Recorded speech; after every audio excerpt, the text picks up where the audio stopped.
mesti korang pun pernah pergi pantai kan. Kalau tak pernah pergi pantai, saya bersedih untuk kalian. Even waktu kecil-kecil dulu lah, pernah tak korang just berdiri je dekat beach tu, lepas tu air masuk, air keluar, air masuk, air keluar. Lepas tu tiba-tiba makin lama makin jauh kan air tu. Kiranya air tu makin lama makin surut lah. Saya macam pelik, kenapa air ni macam makin lama makin jauh, lepas tu nanti petang nanti datang balik, dia dah naik ke atas balik kan. Saya ingatkan semua benda tu berlaku, kiranya pasang surut air laut tu jadi disebabkan angin. Tapi bila saya dah besar sikit, saya rasa waktu air nak memasang, kira air nak naik ke atas, ada je angin ke arah laut. Faham tak? Angin yang in the opposite direction. So benda tu tak valid, tak betul lah, maksudnya bukan disebabkan angin. Finally waktu college tu saya dah ambil satu kelas ni, satu kelas astronomy, and waktu tu dia mengajar tentang pasang surut air laut ni. Antara sebab dia ialah sebenarnya ada kaitan dengan bulan. Sebelum tu kita kena faham dulu konsep gravity. Semua objek yang ada jisim, or all objects that have mass, exert some sort of attractive forces to each other. Ni kita panggil gravitational force. Kita dengan bumi, kita ada gravitational force yang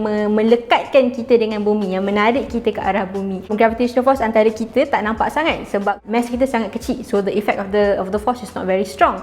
But if you go to the bigger scale, macam the planetary scale, macam antara bulan dan bumi dan matahari, semua tu attracted to each other through this gravitational force. Sebab tu bumi berputar mengelilingi matahari, sebab dia ada tarikan antara bumi dengan matahari tu. Sama juga antara bulan dengan bumi, ada tarikan yang menyebabkan bulan mengelilingi bumi. Bumi adalah sfera, tapi sebenarnya dia taklah sfera sangat, sebab diameter across bumi adalah 13,000 km. So belah kanan, belah yang lebih dekat dengan bulan akan merasakan gravitational force yang lebih tinggi berbanding dengan belah yang lebih jauh daripada bulan. So disebabkan itu sebenarnya bumi penyek sikit dan ada terbonjol sikit ke arah bulan. And benda yang mengenhanskan lagi keterbenjolan bumi di kedua-dua belah ini ialah disebabkan bumi ni bukan 100% solid. 70% of the earth is the ocean. And air ni ialah benda yang fluid kan, yang macam tak ada bentuk yang tetap. Air ni juga, ocean ni juga yang menyebabkan keterbenjolan tu lebih ketara lah lagi nampak. Tadi saya cakap dekat keterbenjolan tu nampak dekat dua-dua belah kan, dekat belah kanan dan belah kiri. Tapi belah kanan je yang lagi dekat dengan bulan. Kenapa belah kiri akan nampak benjol pula? Kenapa dia tak benjol sebelah je? Ini disebabkan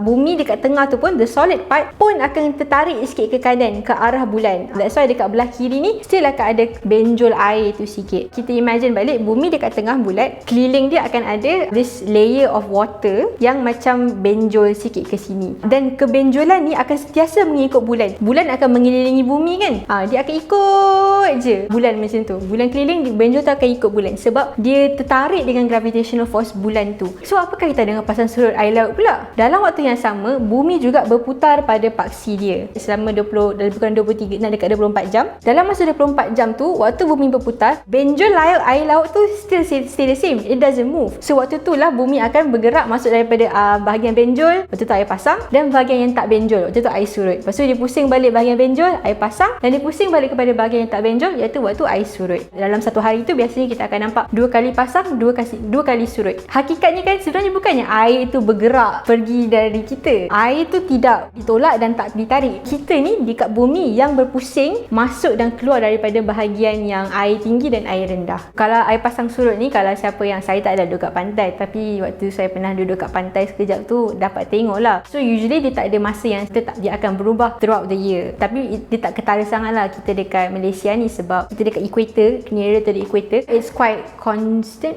the timing lah.